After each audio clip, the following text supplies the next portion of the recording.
জুলাই ও আগস্টের গণহত্যায় শেখ হাসিনা সহ জড়িতদের গুরুত্বপূর্ণ কল রেকর্ড হাতে পেয়েছে আন্তর্জাতিক অপরাধ ট্রাইব্যুনালের প্রসিকিউশন।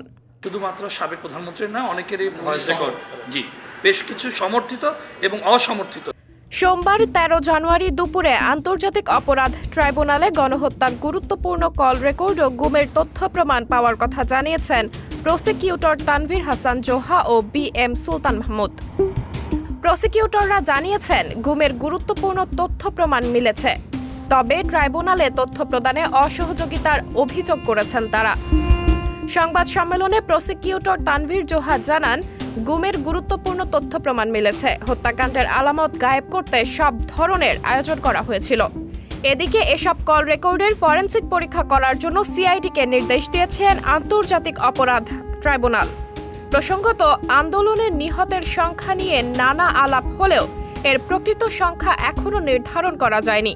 তবে স্বাস্থ্য ও পরিবার কল্যাণ মন্ত্রণালয়ের একটি তালিকা অনুযায়ী নিহতের সংখ্যা ৭০৮ জন।